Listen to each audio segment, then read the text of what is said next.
बकरीद रमज़ान के महीने के ख़त्म होने के 70 दिन बाद मनाई जाती है। इस दिन जानवरों की कुर्बानी दी जाती है। बकरीद को ईद उल अज़हा भी कहते हैं। ये मुसलमानों के लिए बड़ा त्योहार है। इस्लामिक कैलेंडर के अनुसार बकरीद का पर्व 12वें महीने की 10वीं तारीख को मनाया जाता है।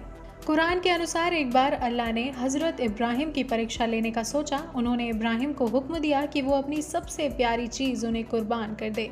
हज़रत इब्राहिम को अपने बेटे से बेहद प्यार था, जिसकी कुर्बानी देना उनके लिए बेहद मुश्किल था। लेकिन अल्लाह के हुक्म को मानते हुए उन्होंने बेटे के गले पर छुरी चला दी। ऐसा करने के बाद जब उन्होंने आँख खोली तो देखा कि उनका बेटा बिल्कुल ठीक खड़ा है और उसकी जगह बकरे की कुर्बानी उनके हाथों से हुई है। तभी से अल्लाह की राह में कुर्बानी देने की प्रथा शुरू हुई।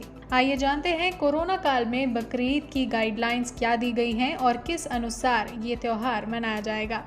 जब लॉकडाउन था पूरी तरह से, उस वक्त भी हमने जो है कि उसको फॉलो किया। 4 आदमियों के साथ हमने यहाँ नमाज़ पढ़ी पिछले लॉकडाउन में। इस दफ़ा भी वही मामला था। अभी भी लॉकडाउन था ईद के मौके पर 2 महीना पहले, तब भी हमने जो है कि मुख्तसर आदमियों के साथ नमाज़ पढ़ी। अब हमें 50% के साथ इजाज़त है। 50% में पहले ही हमारे 50% हैं। अब हमारी ये पूरी मस्जिद भर जाती है जुमे के दिन, लेकिन अंदर अंदर आते इतने लोग होते हैं कि अंदर वो डिस्टेंस के साथ खड़े हों। जो 2 गज़ का डिस्टेंस है उसको फॉलो कराते हैं हम। बाकायदा मास्क के बगैर एंट्री नहीं है। यहाँ सैनिटाइज़ आप देख रहे हैं, ये सैनिटाइज़ पहले यहाँ से करेंगे, फिर यहाँ साबुन रखी हुई हैं, बगैर हाथ धोए कोई अंदर नहीं जाएगा। तो जो गवर्नमेंट की तरफ से जो आदेश हैं उनका पूरा पालन कराते हैं। गवर्नमेंट की तरफ से जो गाइडलाइंस दी गई है, आपके अकॉर्डिंग वो कितना सही है, कितना आप उनसे खुश हैं? नहीं, पूरी तरह से ठीक है। हम उसका पूरी हिमायत करते हैं। यही एक उसका बचाव ही सबसे बड़ी एहतियात ही उसका जो है सबसे बड़ा इलाज है। एहतियात रखेंगे और ये अभी ख़त्म नहीं हुई है बीमारी। लोगों ने समझ लिया, मास्क भी छोड़ दिया लगाना, और वो बेहतियाती जो कर रहे हैं वो लोग गलत कर रहे हैं। हम नमाज भी मास्क के हालत में पढ़ते हैं। हम बगैर मास्क लगाए किसी को अंदर दरवाजे के अंदर एंट्री नहीं देते। हम जुमे के दिन या 5 वक्त की नमाजों में ये होता है हमारा। अब कुर्बानी के ऊपर जो है इस बार सरकार कह रही है उसका कैसे करेंगे? क्योंकि उन्होंने कहा है कि जहाँ कुर्बानी होती है एक ही जगह होगी, हर जगह घर घर घर सड़क पे नहीं आएगा। देखिए, जो बड़े जानवर की कुर्बानी है वो तो जाहिर सी बात है कि उसमें थोड़ा मलबा ज़्यादा निकलता है, तो वो तो एक जगह होनी चाहिए। बाकी जो छोटा जानवर है जैसे बकरा या दुम्बा है, वो हम घरों में करते हैं, लेकिन घरों में करते हैं तो हम अपना घर थोड़ी गंदा करेंगे। हम उसका पूरा एहतियात रखेंगे, मलबा जहाँ फेंकना है वहाँ डालेंगे।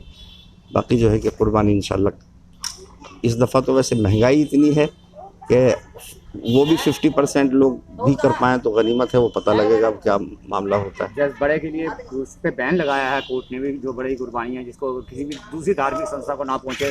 जी बिल्कुल, मैं ये बात इसकी हिमायत करता हूँ कि हम जो है कि जो सफ़ेद जानवर है जिसको गाय कहते हैं उसकी कुर्बानी ना की जाए, जिसके हमारे हिंदू भाई की धार्मिक भावनाओं को ठेस पहुँचे। हमें वो काम नहीं करना है। हरियाणा में उस पर पाबंदी है और पूरे हिंदुस्तान में तकरीबन पाबंदी है। हमें गाय की कुर्बानी नहीं करनी चाहिए। और हमारे पास जो है कि भैंस है और जो है कि भैंसा है, ये जो है कि हम जो गरीब आदमी है वो सस्ता मिल जाता है। उसका 2000-3000 में एक हिस्सा हो जाता है, उसमें 7 हिस्से होते हैं, और बकरे में 1 हिस्सा होता है, और 10,000 से कम का नहीं होता वो, तो गरीब आदमी नहीं ले सकता। बाकी ये कुर्बानी जो है मालदार पे है, गरीब पे नहीं है। जो मालदार जो आराम से जानवर ख़रीदे और अल्लाह के रास्ते में कुर्बान करे। अल्लाह को ना गोश्त की ज़रूरत है ना खून की ज़रूरत है। अल्लाह ने हज़रत इब्राहीम का इम्तिहान लिया कि अपनी राह, मेरी राह में सबसे प्यारी जो चीज़ है उसे कुर्बान करो। तो उनको बुढ़ापे में बेटा हुआ था हज़रत इस्माइल, तो मेरे नज़दीक तो सबसे प्यारा मेरा बेटा है ये। तो भाई ये बेटा है तो बेटे को हमारी राह में कुर्बान करो। वो छुरी लेकर के तैयार हो गए बेटे की गर्दन पे जो है कि ज़िबा करने के लिए। जैसे ही उनकी गर्दन पे छुरी रखी, अल्लाह ने वहाँ एक दुम्बा भेजा और उसकी कुर्बानी हज़रत इब्राहीम की याद में आज तक चली आ रही है।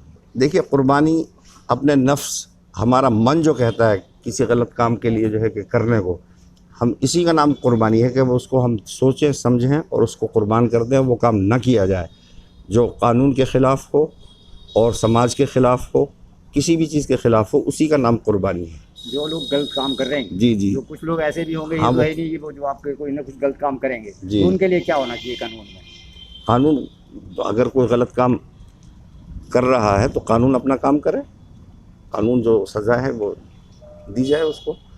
मिसाल के तौर पर जैसे मैंने कहा, हम ये ऐलान करते हैं बाकायदा अपने भाइयों से कि हमारे दूसरे भाइयों को जो है कि जिस बात से तकलीफ़ पहुँचे वो काम हरगिज़ ना किया जाए।